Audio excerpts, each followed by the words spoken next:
You've tuned into Radio Northern Beaches. We live stream on rnb.org.au across the northern beaches of New South Wales, Australia and all over the world. You can also catch us local on 88.7 and 90.3 FM. Our podcasts are available at your convenience at rnb.org.au or rnbpodcast.com.au. So you and your friends don't miss any episodes. Don't forget to follow and share. Now here's our latest podcast. On our show today, we'll be interviewing Maggie Scott. Now the history and story of performances for Maggie Scott, comedian singer, often known by her stage name as Maggie Australian Maid, is distinguished by her successful blend of comedy and powerful vocals. Maggie is a unique dual talent and is highly regarded in the entertainment industry as a comedian with a difference, noted for her magnificent singing voice alongside her hilariously funny comedy routine. She is known for delivering a self-contained, dynamic entertainment package. Her talent has been formally recognised with multiple accolades. She has won no less than 12 awards from the entertainment industry for excellence in performance, including the prestigious Peter Allen Performance of the Year award. Her shows are often rooted in personal comedic storytelling. One consistent feature noted in reviews is her ability to begin her show with a tragic tale regarding her love life, a story that critics have noted will have audiences rolling in the aisles. She has received strong praise for her stagecraft, being described as a comedic healer with an utterly brilliant script and impeccable timing. Her vocal talent is highlighted as astonishingly strong singing, showcasing her ability to transition seamlessly between comedy and musical performances. Maggie Scott is known to be a people person who enjoys interacting with her audience, making them feel like they're an integral part of her show, and she is a highly sought-after entertainer. So today, listeners, I have with me Maggie Scott, known as Maggie Australian Maid. And we have Sandy Garatino, who was with us previously, the artist. And as I told you when we had the interview, that Maggie was one of our friends. And so Maggie I've trapped today because she's come down to stay with us for the weekend. And I've got her here in the studio talking to her about her career. And I've been dying to do this for such a long time, Maggie. Oh, thank you, Chrissy. So say hello to everybody. Hi, everyone. Hi. So Maggie, you know, we're always talking and we're always talking about all sorts of things, and you have such a full life.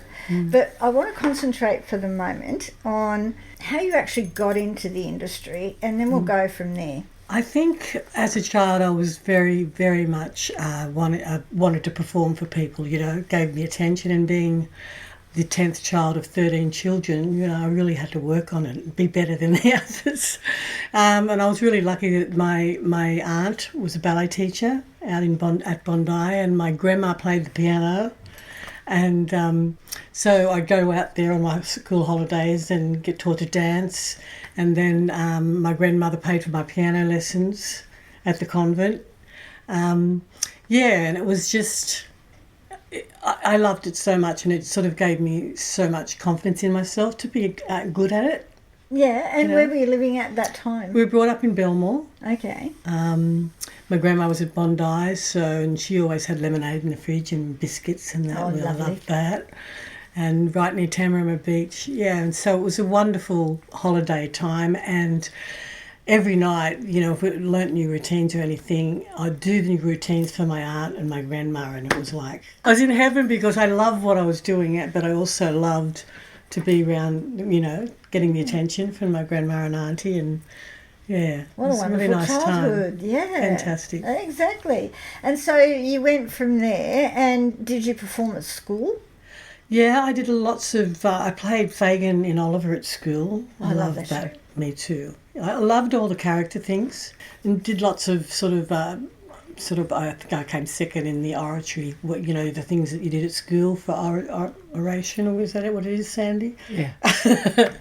And I had some great times, but I never felt like like even when the awards come, they didn't really mean that much to me. It was just I was enjoying what I was doing. And that's important. Oh, definitely. It's no point in getting into this particular industry unless you really enjoy doing it. And I know you do. I see you up on stage and Yes. you're phenomenal. And you capture everybody's attention so quickly.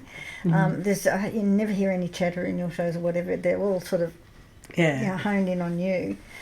Well, I love comedy. I love to be able to express all sorts of emotion just with one line in comedy. It does it, That's why I went into that. I played Velma in Chicago in the UK when I went over there, and I just loved that part, singing all that jazz and just being the character parts. And I eventually got into producing my own shows when I got back to Australia, and that was great. Loved it. And when you're young, it's no effort, is it? No. And the ideas are just coming all the time, and it's fantastic. And it was a wonderful, wonderful time. Where did you start performing in the actual performance arena? Was it in Australia or over in America? In Australia and in the clubs, which were the greatest to get your resource. Network. For entertainers and variety, and it was, and to perform, to have somewhere to perform. It's very difficult now, for the younger ones to find places to perform. It's not having the clubs were fantastic. They gave so much work. So I started off in the clubs and loved producing shows and creating my own shows and having my own team. And we put on some wonderful things like Ladies, Laughs and Larrikins I did with Kenny Graham. Right. Yeah, he plays a wonderful drunk, doesn't he? He does. Absolutely amazing. He was on Australian commercials as the drunk, wasn't he? Yeah. I don't remember what they were advertising, but Kenny was on those. Yeah, he does lots of that sort of stuff, and he's a wonderful actor. And I think at age 50 he went back and got did an acting course. Oh, right. And that's what brought him into and he did the drunk thing for his performance for this course that he was doing at the end of it. Oh, right. Yeah, and then brought it on, and we met at Howard Park Raceway when I was doing stand-up comedy, and he was there as well. So I love working with all the comedy characters, and and lots of fantastic dancers and production, and it was really good. Did lots of cruising, because that was another avenue to earn money and practice your art, But I've had a great So what time. did you get into first? Did you get into singing first, or did you get into comedy first, or did it just come naturally as a couple of things that you do? I think dancing, because my aunt taught me to dance, and that I love that. Her concerts and at the concert, my grandma would be on piano, my father would be on sax, and my uncle was on drums. Wow. Okay. Yeah, and when I'd hear them playing at the beginning of the concert, my aunt's dance concert, it felt fantastic. They were all there, my family. So I have really loved that. And as I said, I love always playing characters. I wouldn't say that I'm so much a stand-up comedian, but a character actress. So I use that through, yeah. Yeah, because I love the way you get dressed up. Yeah. I love seeing you dressed up, and that's so much fun as well as the comedy and the music. Yeah. It's a real show. It's not just a stand there and talk comedy. Yeah. No, it's very, and I don't think I'm finished. I really feel that I've got this show that I'm writing at the moment, and I think it's going to be the very best of what I've done. And also too, I've been doing, Sandy knows about this, I've been doing an energy healing course for 3 years. Yes, I know. I had a taste of that yesterday. It worked really well. I want some more. I'm in line for the weekend. Before the weekend's up. You're next.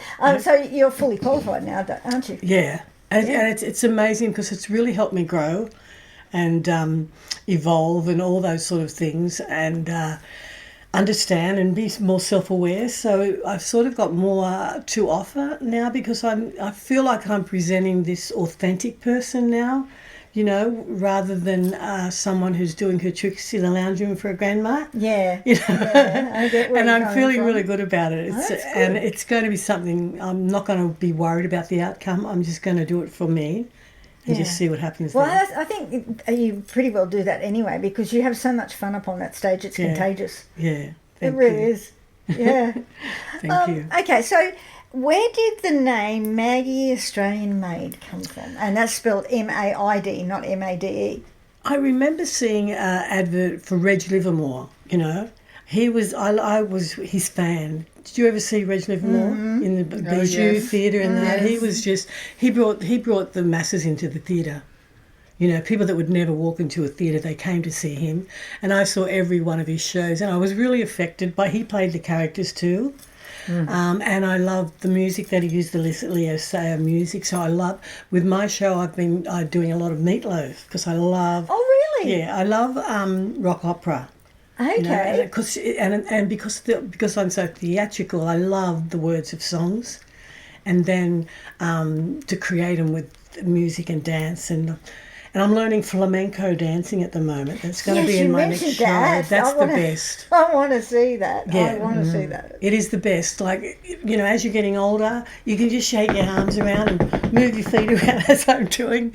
And, you learn to use the scarf and the castanets. And I've just met a great group of friends up in Newcastle that we go for coffee after the show, but we do the flamenco. It's just, I'm totally in a really good place at the moment. All these, how you say to me, all these ideas are coming and things are just happening. It feels like that someone will give me a book and it'll just change my life, So I think it's about being open, isn't it, Sandy? Yes.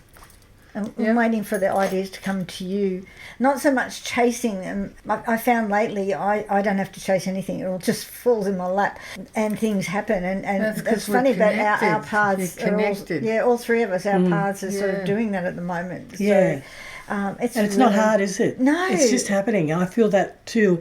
And it's about that positive energy and staying in that energy and you get vulnerable, of course, but not taking that on and using the vulnerability really as something to make you better, Okay, so tell us about you performed in Australia, then you did some performing overseas. Tell us about that. Yeah, I was sponsored over to the UK by Max Bygraves because I'd done a lot of opening shows for him in Australia. So did Destiny Rides again at the at Covent Garden at the Warehouse Theatre, I think it was called then, and then went up to Manchester to play Velma in Chicago.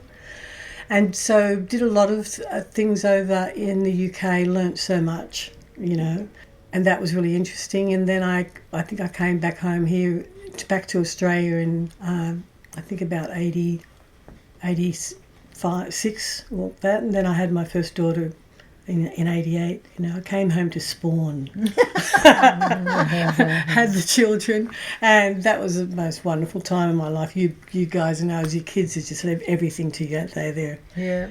So that was a wonderful, wonderful time. And during that time I taught singing and did lots of shows and created a lot of things and learnt heaps. And so it's, all roads lead to today, and I feel like I'm in a good place.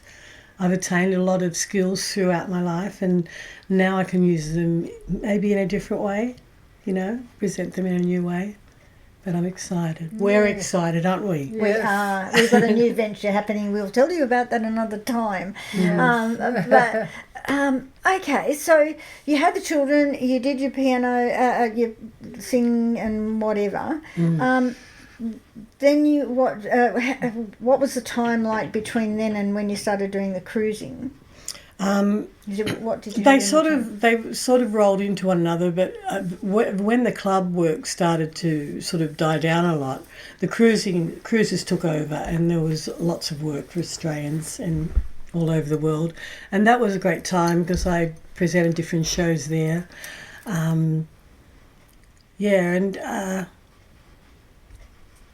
I guess I feel like that was great. It was wonderful, but I feel like better as a person now within myself, that I'd like to use my gifts and everything to be of service, and to make people feel good and laugh and make me feel good and laugh. You know what I mean? Like, yeah. There wasn't as much joy while I was doing it. Didn't understand. That's why I sort of started this energy healing. There was something missing. I remember receiving 3 awards in one night on the Mo Awards, and I felt I'd fluked it, that, you know, it wasn't really real. I didn't really have that thing that I was good at what I was doing. You were like, when you are young, you're just doing your thing, aren't you? That's right. But I think that's what I feel good about now, that I'm just want to enjoy it. So tell us about the awards. You've got a prestigious award as well as many others. So tell us about that.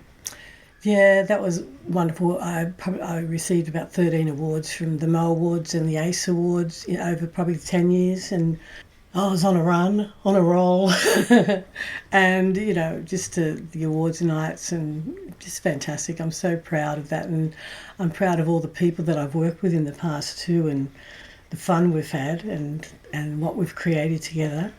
And also too, I did a couple of years ago a children's show called The Nanas and Poppers for ABC Telly, and that's on at iView.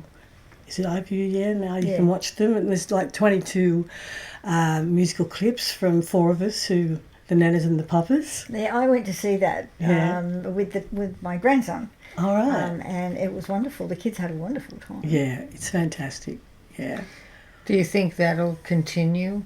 I'm not sure. I'm not sure where that's going, but I loved it because I've toured so much in my life. I just wanted somewhere to be at home. So the filming was fantastic, you know, and it created a great show. Great show. So tell us about the Peter Allen Performance Award. That's a prestigious award. Yeah, that was for the Performer of the Year, and and what a performer he was, wasn't he? He was amazing, wasn't he? Yeah.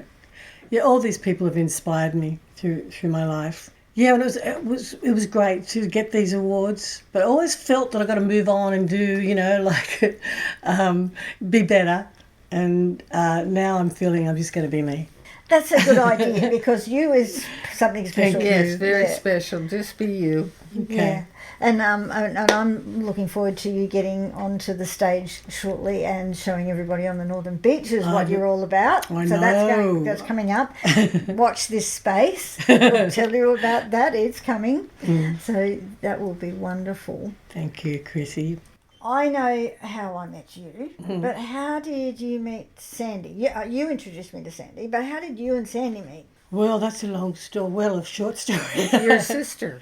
Yeah, my sister Kerry was good friends with Sandy, and we met socially with my family, and actually Sandy is part of our family, you know, and I just loved her from the very moment I saw her and spoke to her, because we sort of speak the same language. When you're in the art side, it's like you're sitting there and they get you and you get them. Yeah, and that's how it's we very were. much. Yeah, very much that way. And Sandy's art is absolutely amazing, along with yours. I'm sitting in your house now, and it's just it's so beautiful, and so much energy coming from all this work. Thank you. Yeah.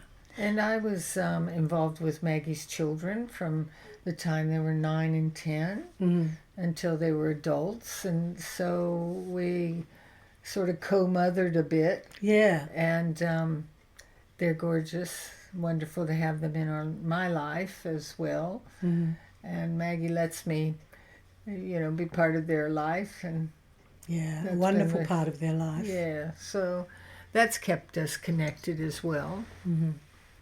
That's great. Yeah. Well, then you went on, the cruises slowed down a bit, but you ended up marrying the captain. I know. Tell me about that. She's a... Well, I met him down the crew bar, and I'd had a couple of wines. You know it's not like me.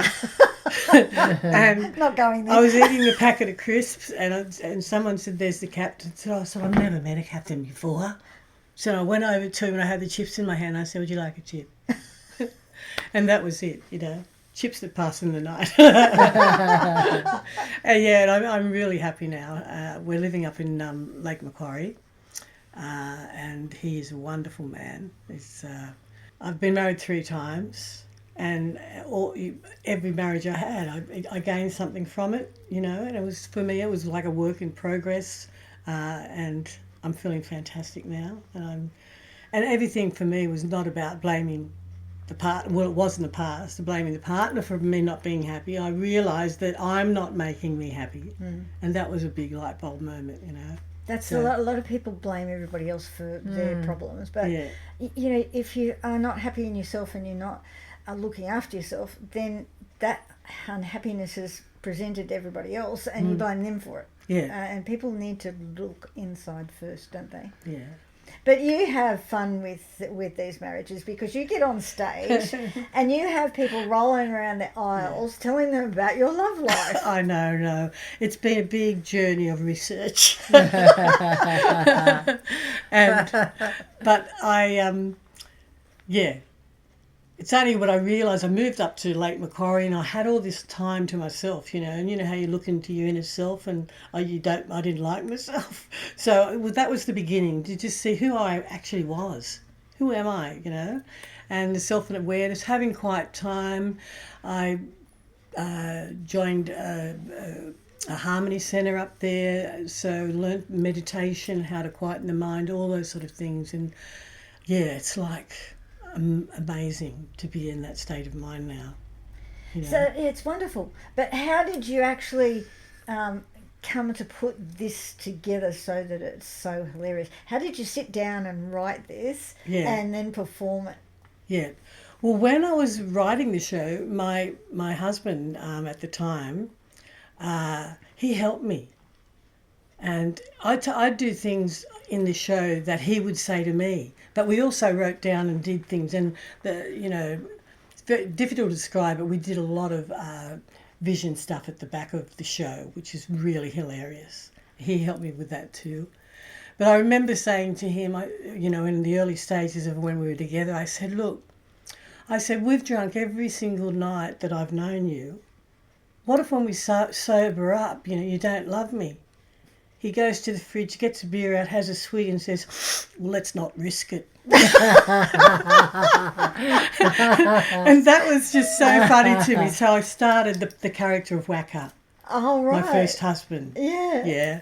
And then there was Omar, my second husband, and then Rick Shaw. My third husband. And through with that and all the different nationalities, it was great to include all different nationalities and understand them and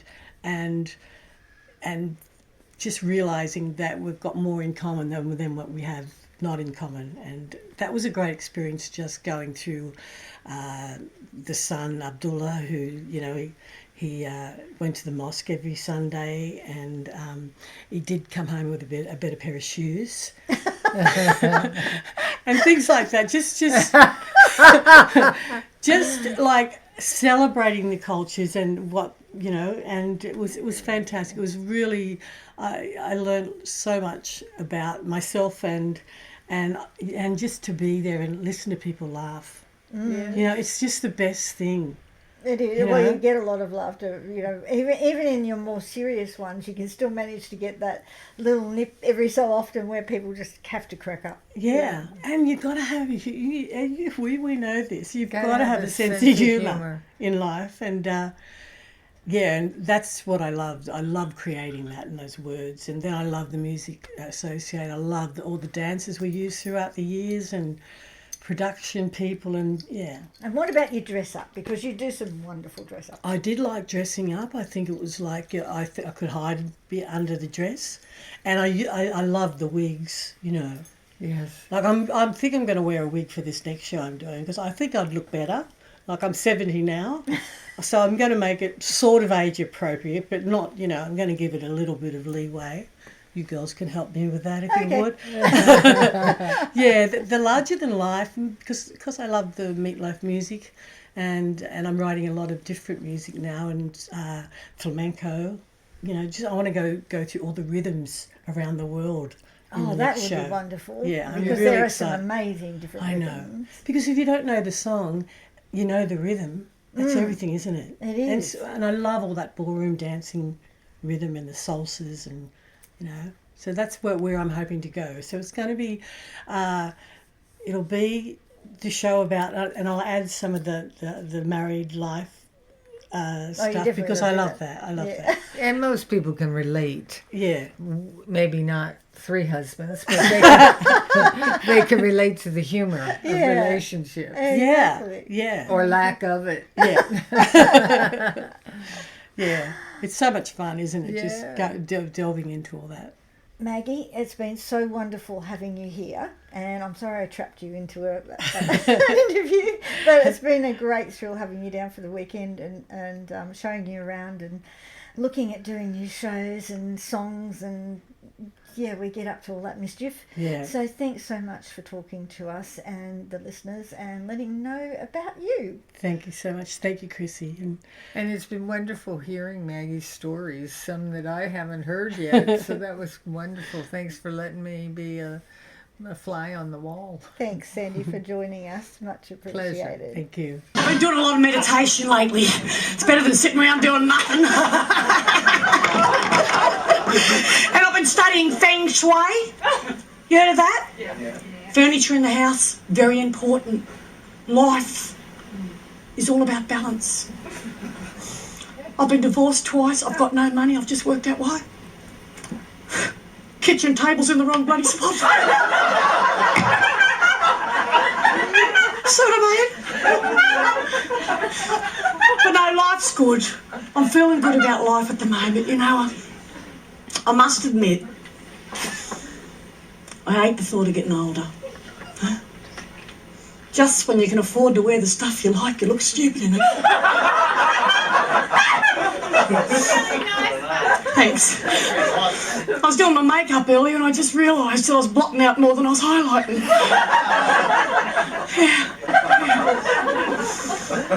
That was my very good friend, Maggie Scott. And keep an ear open and an eye open because her show will be coming to the Northern Beaches soon. Australia, the lucky country. We've got meat pies. We've got the world's best beer. But most importantly, top of the list, we've got Radio Northern Beaches 88.7, 90.3. Now hitting the entire world on www.rmb.org.au.